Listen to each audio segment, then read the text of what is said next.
Beautiful. Absolutely beautiful. Just want to read their names, if that's Yes, okay. yes, please. Who's playing here? For us? Yes, I'd like to announce the players tonight. Seated over here on my left is Madalyn Vanarthos, and then we have Luke Sunderland, Hannah Keglovits, and Adam Schoedinger. We're over here. Honored to have you here with us. Yes. Wonderful. Thank you. Wonderful, wonderful. Had a couple of questions while the next ensemble is coming up. Yeah. Doug is saying, how do you choose who gets to play what in the song, and do you take turns at different playing gigs? That's a good question. Many times when I first get to know the students in the fall, I've never seen them before, maybe even never heard them play a note. So what I'm looking for in my first meeting with them, interaction with them, is I try to almost memorize what they sound like as a player the first time. And then obviously sometimes the cedar top guitars are a little bit more prone to carry the melody nicely. Some people tend to gravitate more to a certain guitar part. Every once in a while, we'll actually switch out a guitar part if it doesn't work out. So a little bit of it's luck, a little bit of it's intuition. I've been doing this 100 years now, so it's like you kind of guess a little bit, you know. But the students always, I have to say, the Belmont students have always, I would say most of the time, risen to the occasion of whatever part I give them. And they're such fabulous players and just good human beings, so it's always a pleasure to work with them. Wow. Well, it is. Belmont is one of the premier music schools in the nation, and these young players from that are just the cream of the crop. So we're thrilled about that.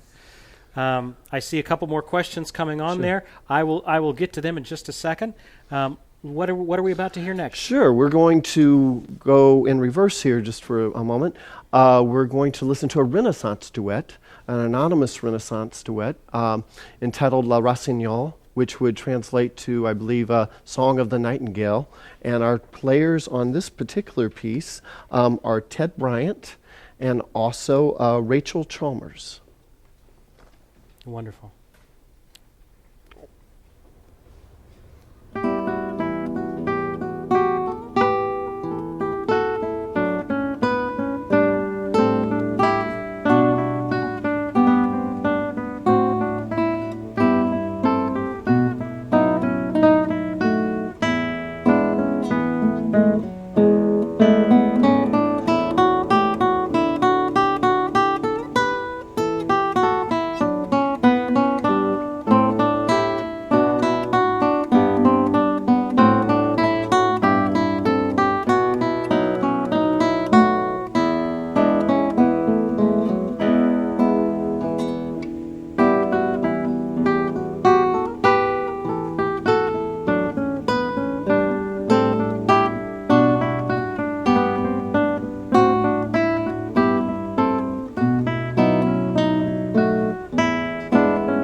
love that.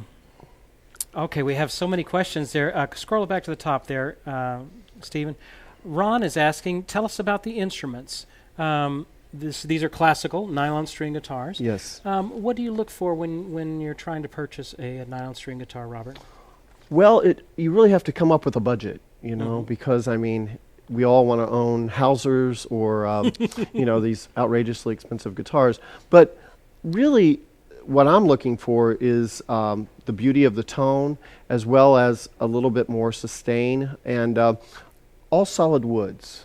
That's really the key to a good instrument. Every once in a while, you'll luck into an instrument that is laminated, but more often than not, a guitar that has solid back and sides and the top. And there's so many wonderful luthiers out there these days, Yeah. So it's impossible for me to just list 4 or 5. But these students, for the most part, are playing entry-level instruments, So they're sort of starting from that ground floor, but they're doing such a wonderful job of getting a nice tone out of them. Yes, very much so. I know a lot of that's the instrument. A lot of that is the touch that the player has on it. Absolutely, yeah. The strings, so many things, especially in the acoustic instruments. It has so much to do with the touch and the woods and the sound of the instrument. You can get by with a little bit more flexibility in electric world, but in acoustic world, it is very much you have to listen to the instrument to really find the one that you like. I've played instruments that are crazy expensive that don't sound great, and I've played instruments that cost $200 and sound fine, sound Absolutely. wonderful. Yeah. So it really just depends on the sound of the instruments. Hey, what's next? What are we going to hear from next? Sure. So we're going to move back to another duo, and we're going to go ahead and move back to Latin America, and we're going to do a piece by Máximo Diego Pujol entitled Milonga of June. And our 2 players on this one will be Luke Sunderland and Madalyn Vanarthos. And this is a piece, just a little background. These folks played, actually many of the groups you're hearing tonight played on a local show called Live in Studio C last Friday. So that was a great warm-up for tonight. But and that's an NPR show, and we sometimes get occasionally invited over to play for that. So, but we're looking forward to hearing these 2 fine guitarists. Yes.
Beautiful. Nice job. Nice job. If I could say, on your guitar, she has a thing to put the neck up there. I hadn't seen that type before. What is that? Do you know what style it is? Or where? I think you're talking about the sitting device. Yeah. How does it attach? It's a magnet. It's a magnet. Yeah. Okay. Yes. Yeah, those have become pretty popular in recent years. And what's the name of that again? Oh, Is it I can't remember Gitano? the It's not neck Yeah. up. Neck up was the one I was familiar with. But- That's different than that. something like that. But those allow you to not mar the finish like Right. the suction cups used to. And they're actually quite comfortable and they stay very well. You apply the magnet inside the guitar and then it adheres from the outside. And this is by the way, this is a very nice instrument. She's playing a Kenny Hill instrument. Gorgeous. And then your instrument is by Michael Thames. Michael Thames. Yeah. So both Gorgeous. of those They sound instruments are a little bit better than starter instruments. Let's just say that. They just sound amazing. I was just struck with that. Keith is asking, what studies are available at Belmont? Well, you have probably 100 different majors out there. There's a lot of different options if you want to study guitar at Belmont these days. We offer, obviously, many different ensembles. You can do commercial guitar or you can do classical guitar. There's a songwriting major. There's all the production degrees that you can get and still work in guitar.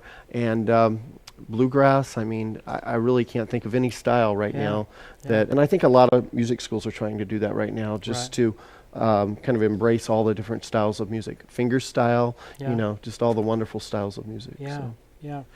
Belmont has been kind of at the forefront of great music education for decades, and their list of impressive alumni is astounding.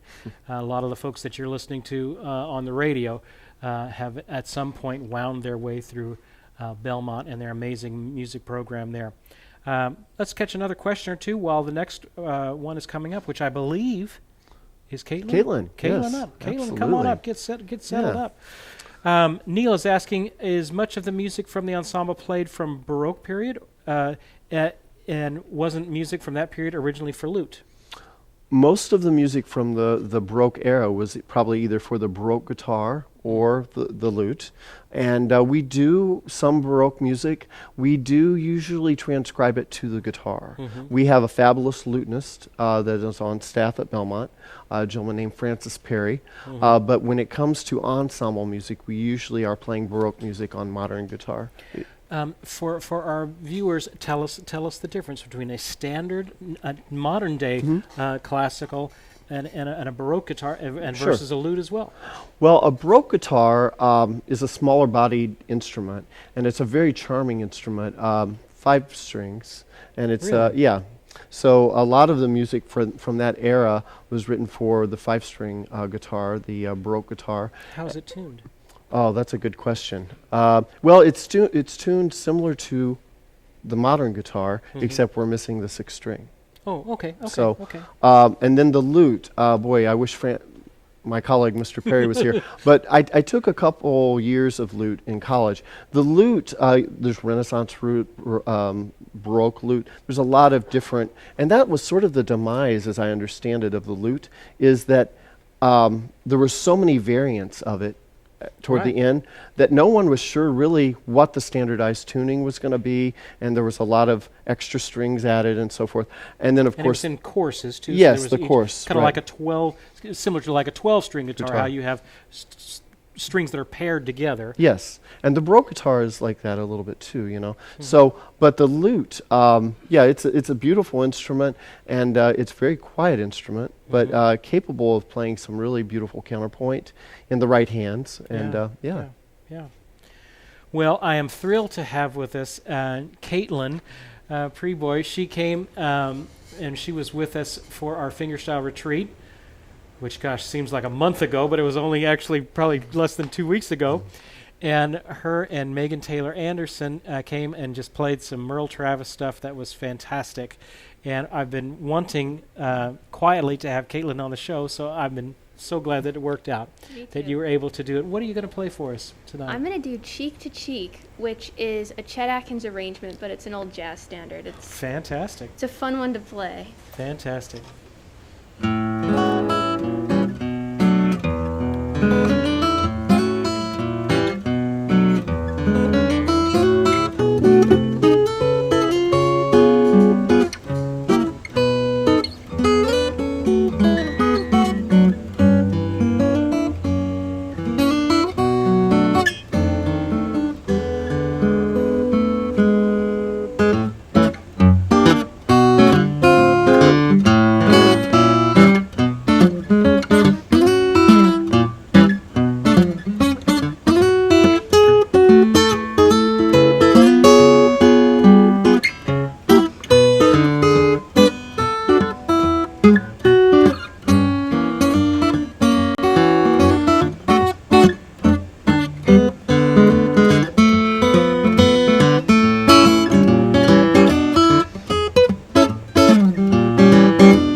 Yes, absolutely gorgeous. We're already having folks ask about your guitar there, Katelyn. Yes.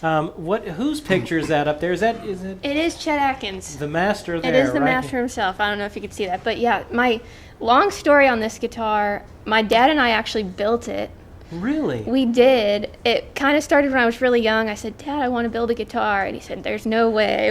We're never going to be able to do that, just because who does that randomly?"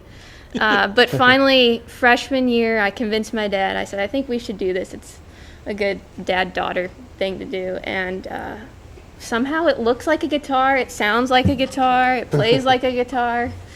So Wonderful. yeah. Wonderful. And I know you have been kind of getting more and more popular at the Chet Atkins convention. How many years have you been coming to that?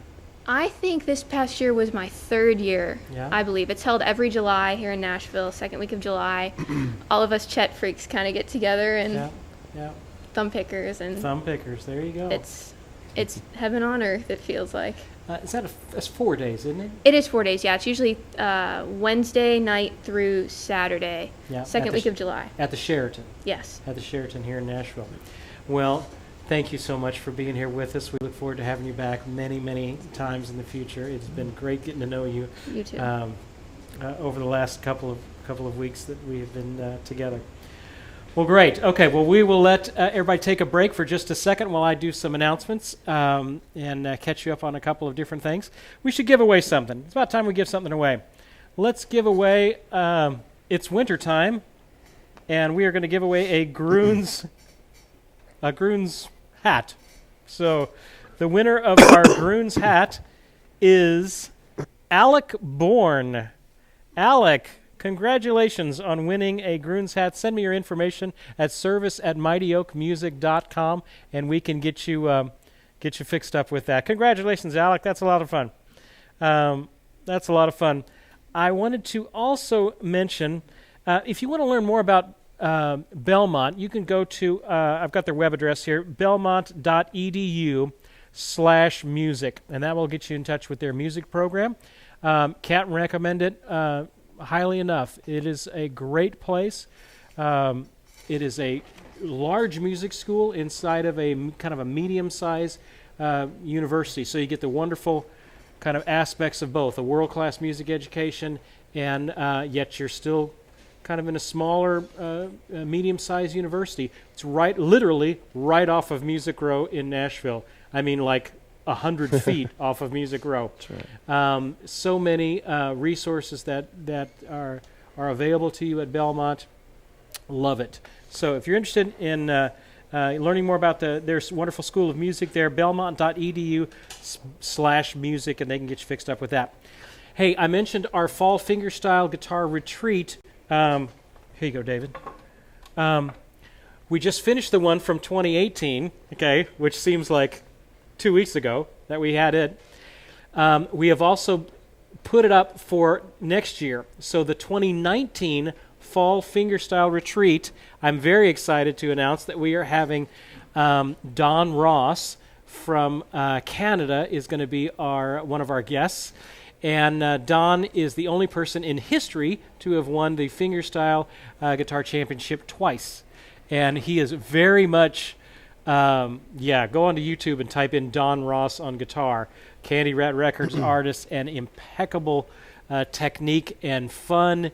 And he was one of the ones, I remember when I was putting together the original Fall Fingerstyle Retreat, that I thought, gosh, man, if someday we could get Don Ross, that would be great.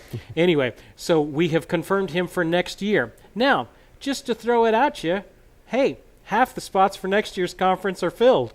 So we have a limited number of spots. There's only 24 slots that are available. So if you're interested in coming to next year's Fall Fingerstyle Retreat, which is October 31st through November 3rd of 2019, half the spots are already filled, which is ridiculous to think of.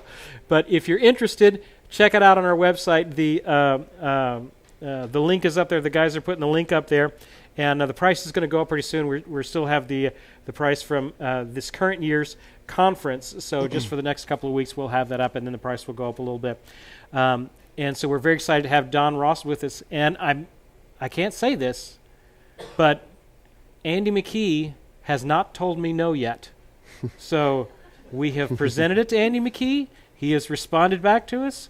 We've exchanged several emails, and he hasn't said no to me yet. So I'm just going to throw that out there. So wouldn't that be killer if Andy McKee and Don Ross were great? I mean, this year was amazing with Phil Kagi and Trevor Gordon Hall. If you want to, go onto YouTube and type in Trevor Gordon Hall and Phil Kagi, and you will come up with actually the link from our Fall Fingerstyle retreat. There was just about 20 magical minutes as Phil was finishing up that Trevor just happened to walk in, and Phil said, "Hey, come on." So Trevor literally grabbed his guitar out of his car, sat down, and started playing. And for the next 20 minutes or so, they, with no talking or no, "Hey, what do you want to do?" they wound their way through incredible fingerstyle territory, Beatles songs and looping stuff. It was crazy great. One of those magical musical moments where you just can't get enough of it. Man, we had several of them this year. And so if you're interested in being a part of next year's event, go ahead and sign up. It seems weird to be talking about that and not to be talking about our summer guitar conference. So our summer guitar gathering is, June 12th through June 15th of this year. We're still kind of ironing out the real good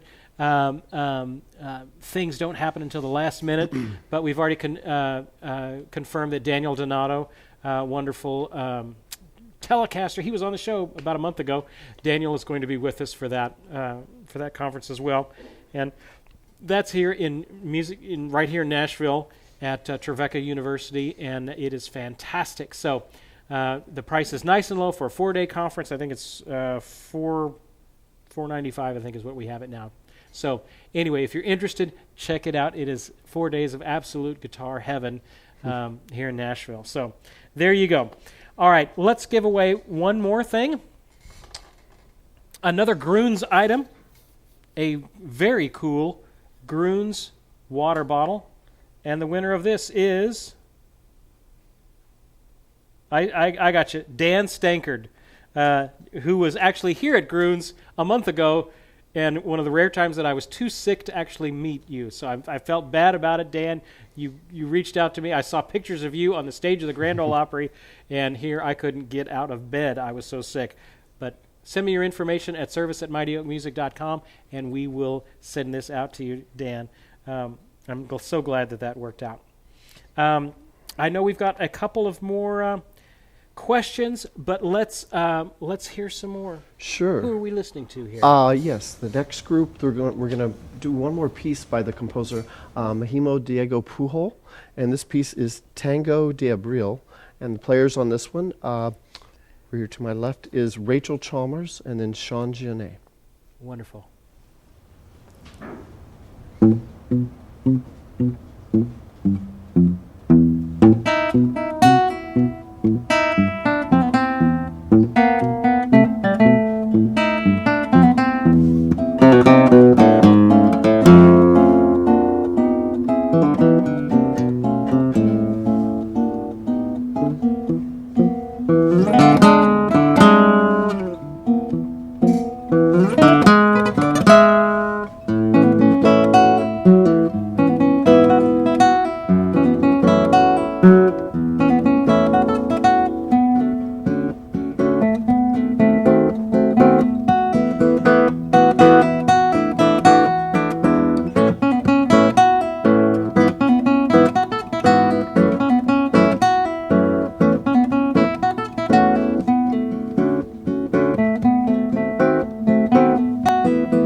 wonderful, wonderful, wonderful. Boy, that goes through so many different moods and Yeah. textures and harmony, tonalities. Absolutely, yeah. A lot of different techniques. Yeah, when was this composer? Is he a modern day? Yeah, he's a composer? modern day. He's still actually with us. Yeah, he's Really? from Argentina. Argentina. And yeah. Beautiful, beautiful, beautiful.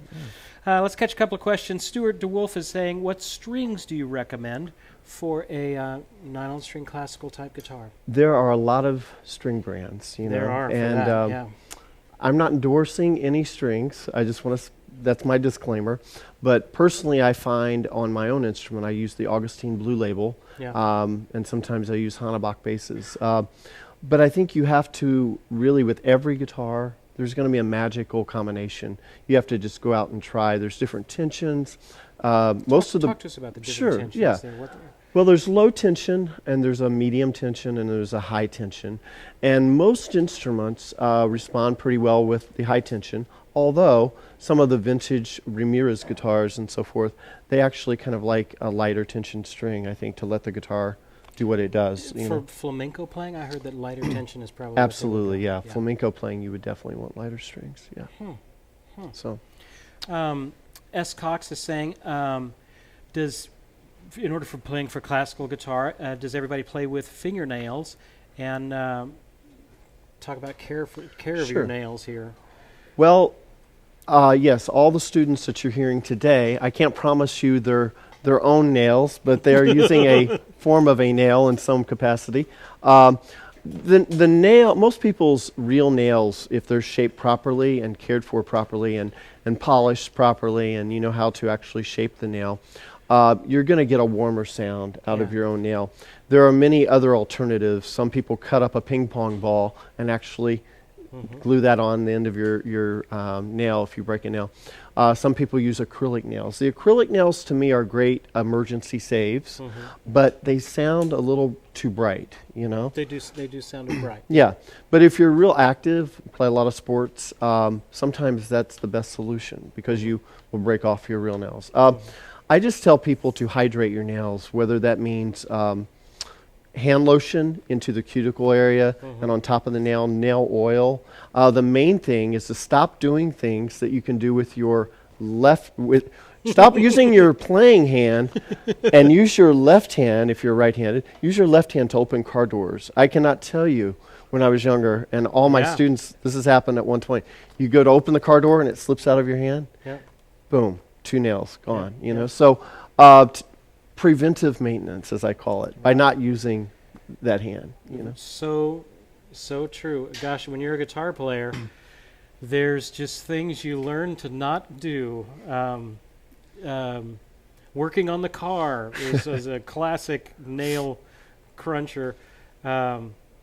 Gosh, so many injuries I've seen with guitarists, and gosh, anytime I run around a hedge clipper, I'm always real yeah. sensitive. We don't want to Sharp objects. are sharp not good. objects, chopping up knives, something in the kitchen with a real sharp knife. Yes, these are all things that a guitar player should think about very, very carefully before they do something like that. All right, let's hear one more song, and then we'll get to some more questions Sure.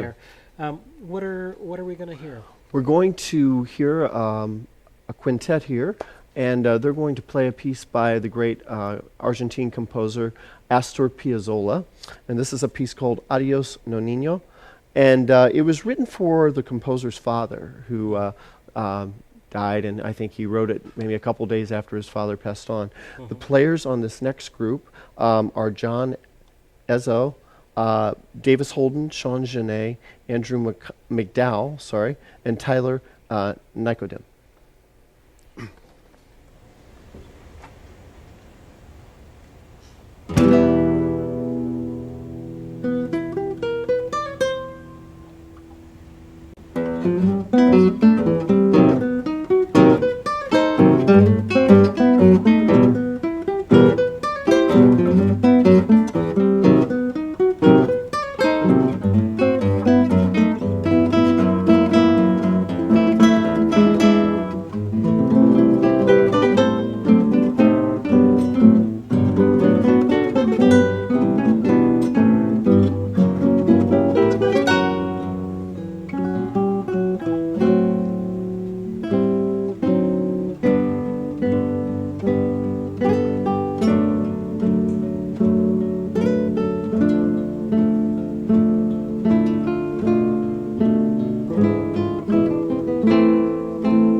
love it. I just love it. That's so wonderful.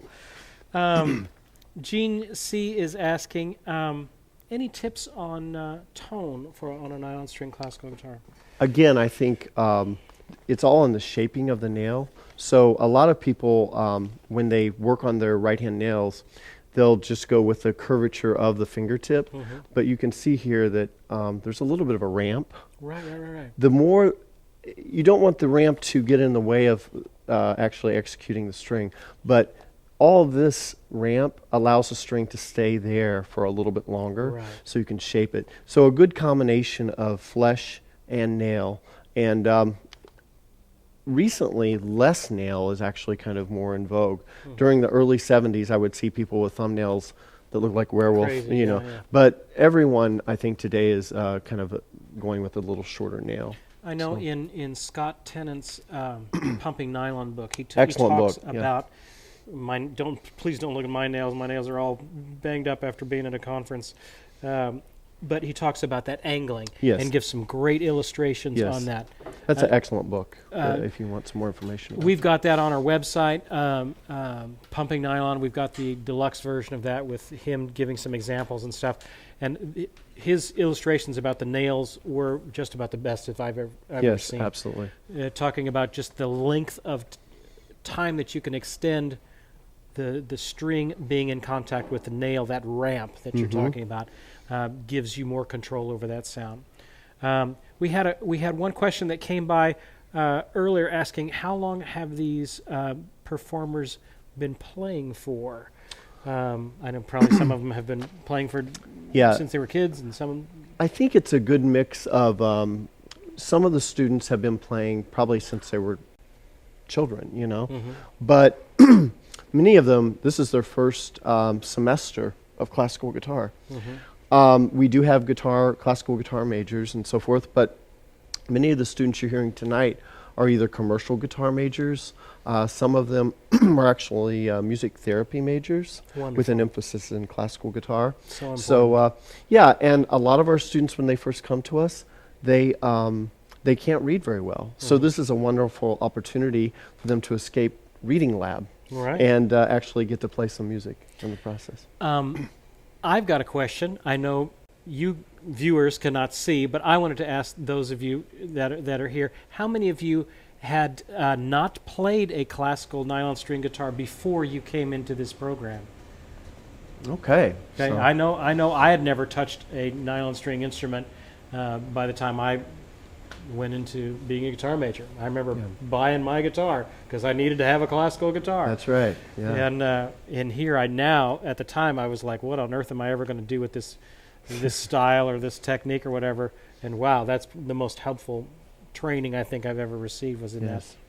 Okay, tell us about, we got two more pieces. Sure. Tell us about this next one. Yes, the next piece is arranged, it's a piece called Cubana, and it's a traditional Spanish piece, and it's actually arranged by the great Lynn Williams, who was the father of John Williams. Oh. So he arranged about 12 duets that got published, and this next group is going to be featuring Davis Holden and Tyler Nicodem.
Excellent. Awesome. Excellent, gentlemen. Excellent.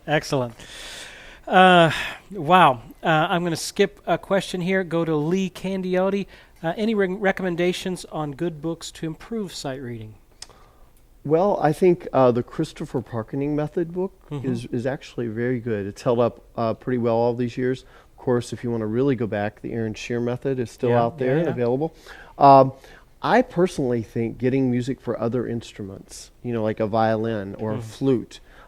We use some books at Belmont that actually, because if you get books that do not have guitar fingerings, you're actually forced to read the music and not just the fingerings. Right. So exactly. Yeah. I know clarinet is a great resource. You can sometimes just get clarinet methods.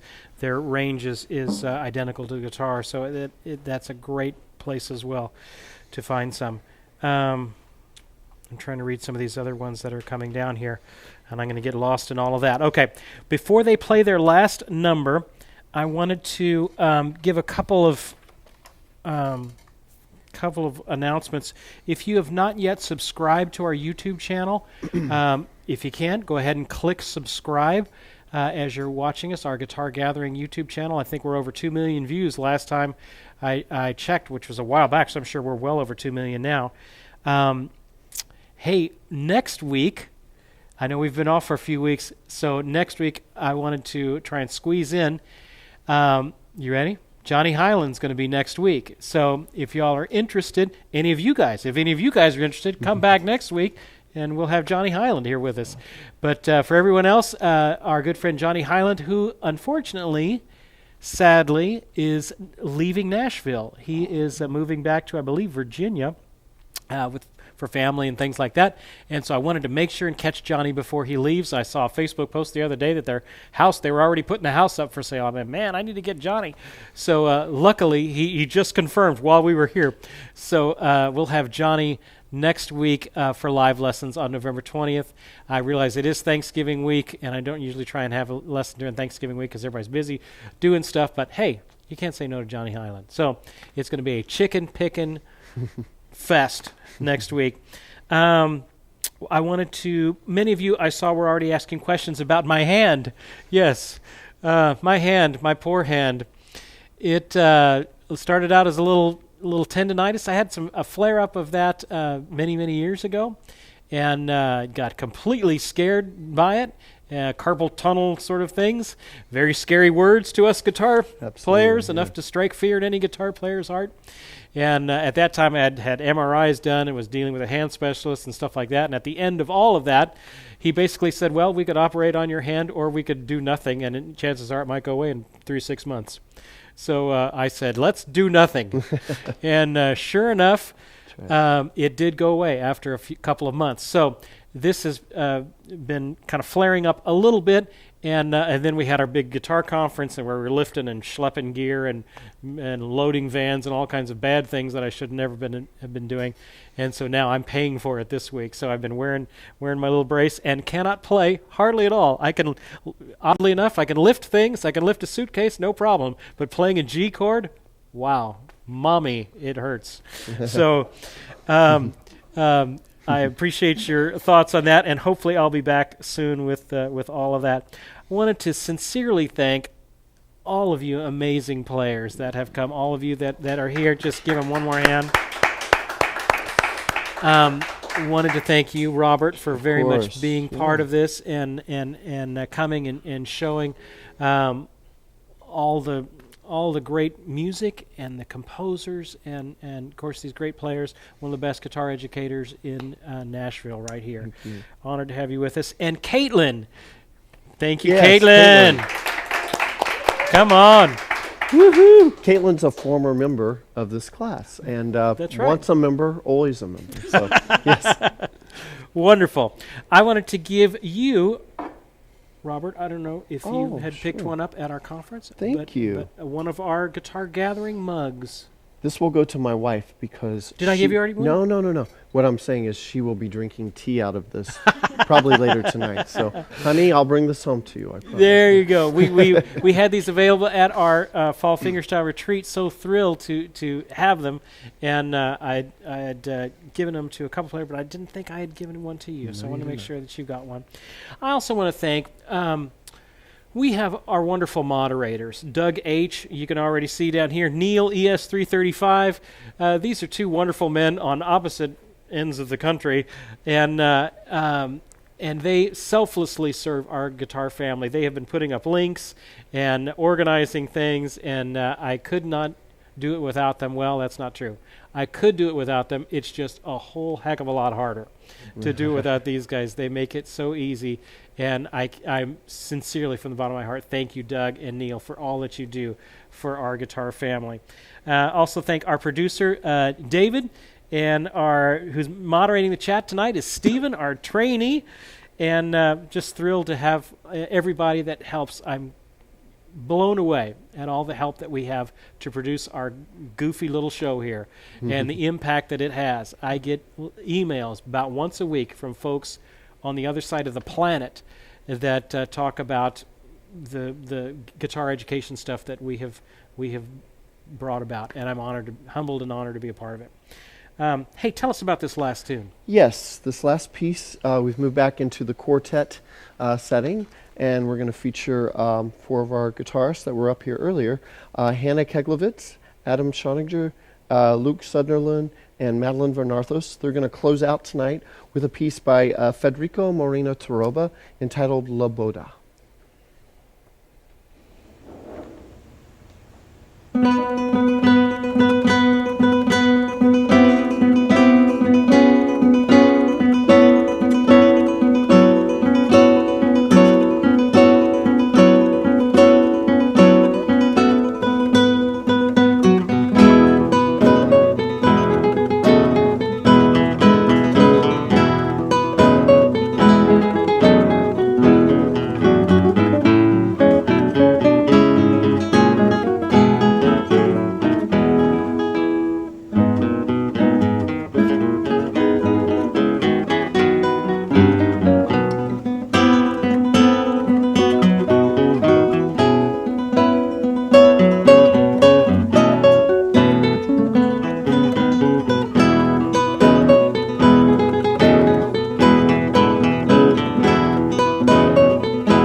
Thank you all. Yes. Thank you all for being here. Bravo. Thank you, Robert. Yes. Hey, keep up the great work in your own learning, and we will see you guys next time.